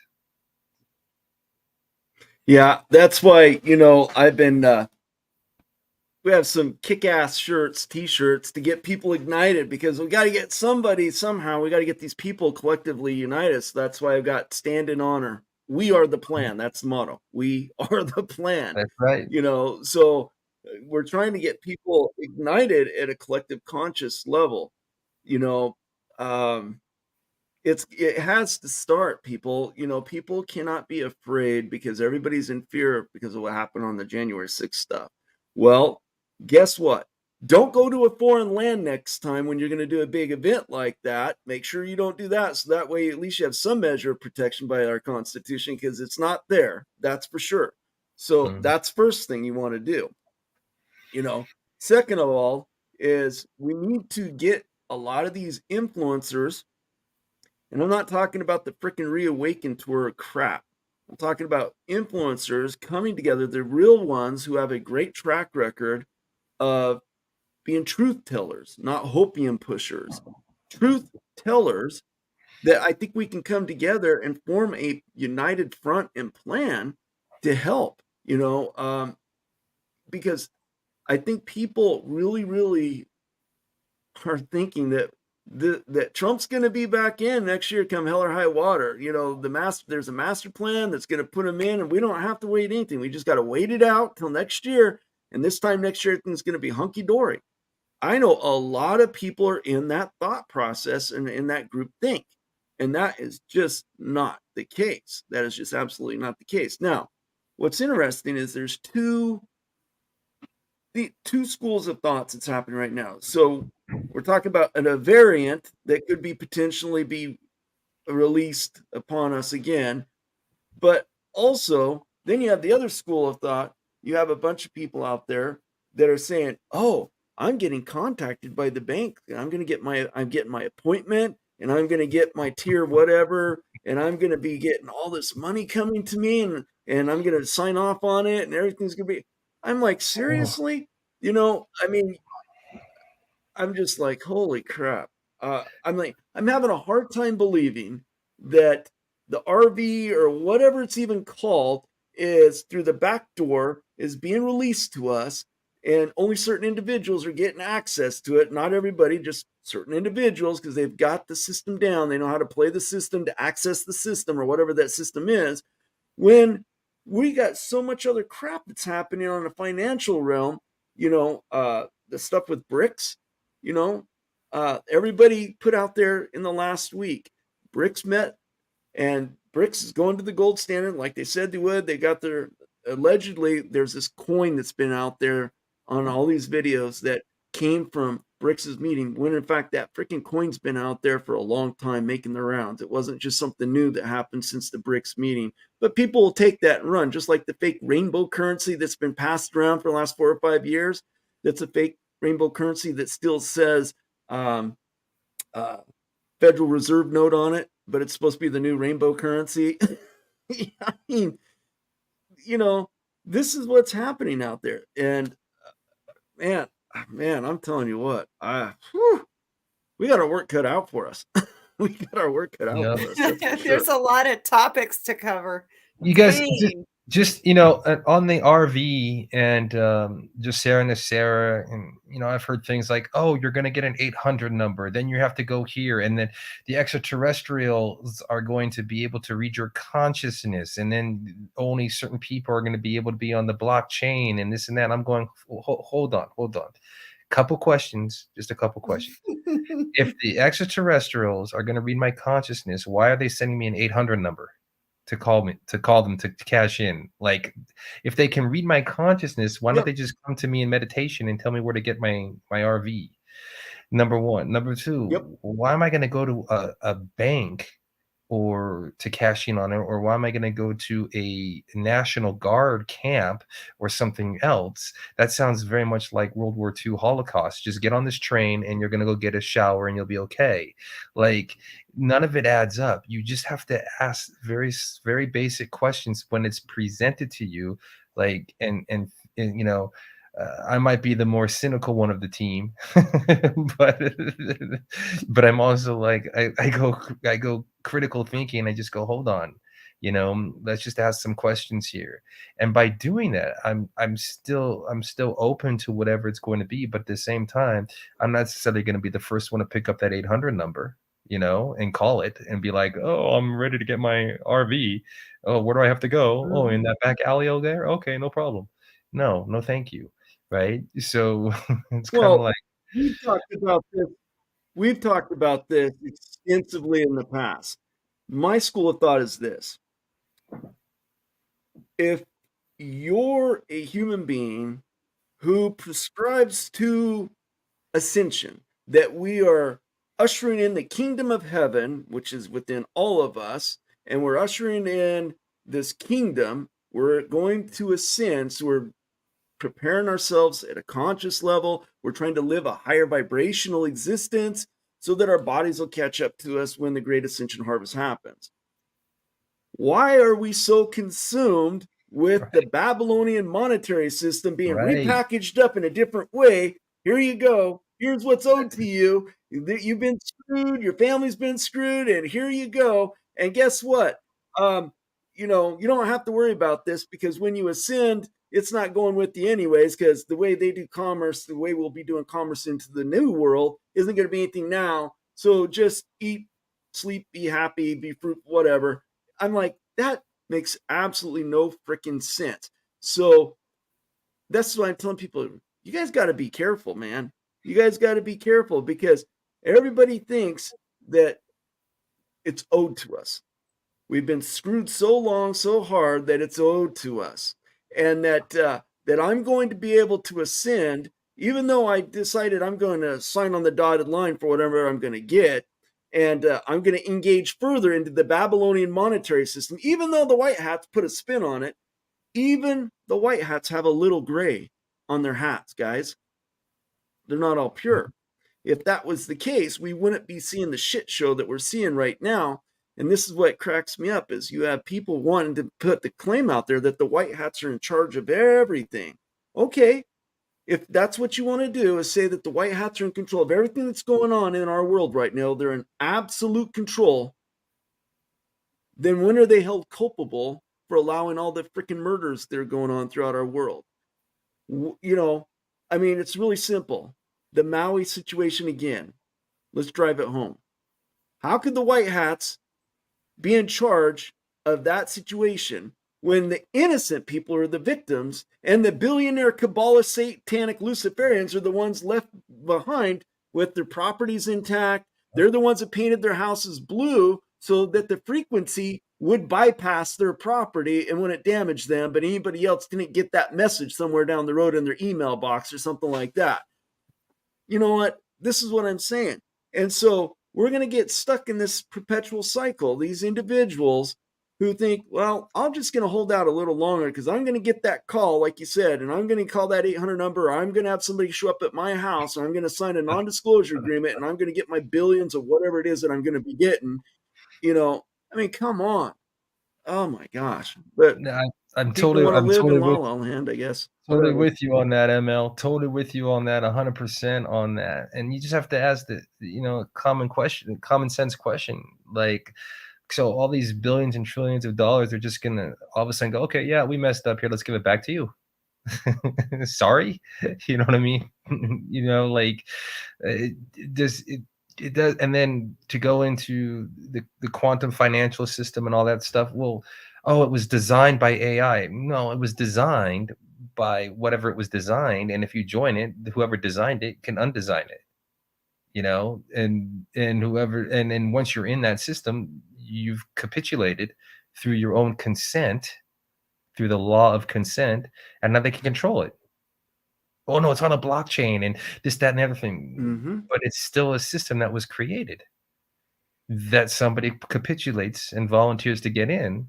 It's no different. It's just it looks different than the Federal Reserve System or the Treasury system. It's just a blockchain system of which they could create or not create or interfere with however they want. You know what I mean? So, and the one last thing I'll say is, if they're ever perpetuating to find somebody outside of yourself to help you, it's a red flag, just like the religions. You know, Yeshua ben Yosef is going to save you. Trump is going to save you. Really? Have you ever been in the ocean and, you know, you have to get to shore? Who's going to swim? It's not going to be the Coast Guard to come get you because maybe they won't see you. The lifeguard may not be able to get you. Whatever. You have to swim. You have to get there. If you've ever been on a bicycle with training wheels, at some point, you got to ride your bike or even walking or whatever the analogy is that you want to use. That at some point, even Jesus said, I'll give you a fish and teach you how to fish. You know, it's at some point, it's like what you've been saying. You are the hero that you're looking for. And the more they perpetuate, whoever they are, perpetuates that something from the stars or something from the political system or something from over here is going to come and save you. It's a false narrative. And I will say this spiritually, the more one chooses, you know, to take responsibility, and Christo teaches this all the time, from within, the more the universe in harmony will reflect to you helping yourself. And the miracles start happen when you choose to create for your own accord. Then the universe goes, oh, no problem. Because through the law of attraction, through the law of your own creation and the various universal laws, the universe, your universe, will capitulate to your creative. If you are made in the image, right, of your creator, then by definition, you are creating.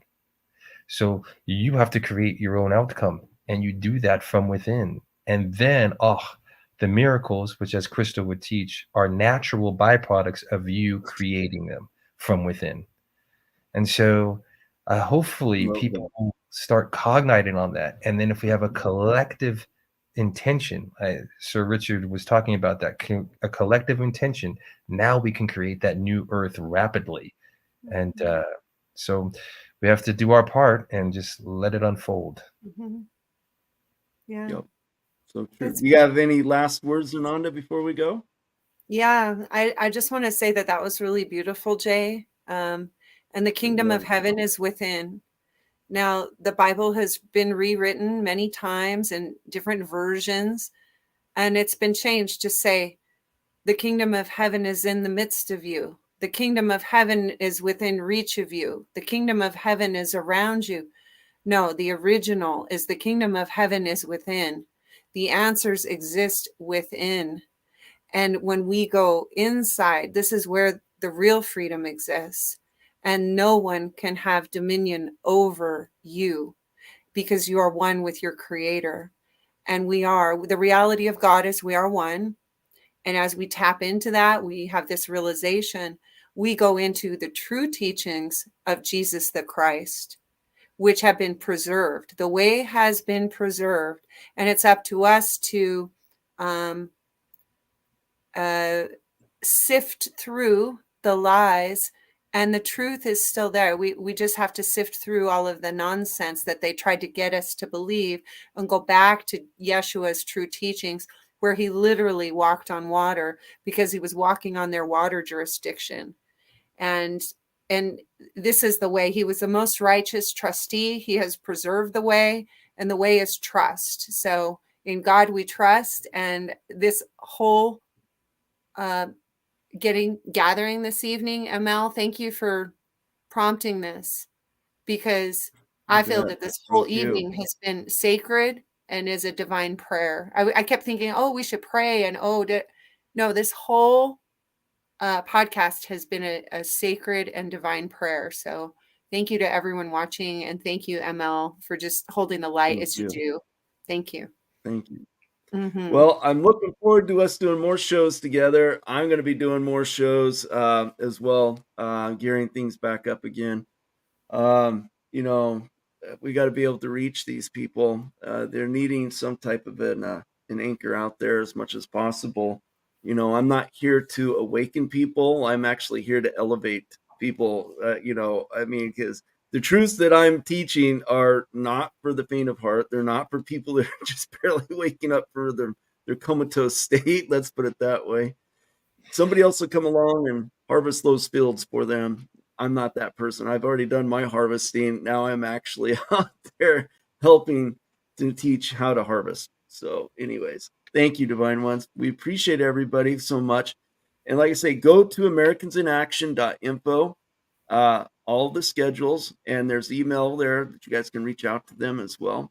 And they'll help you guys out. So thank you guys.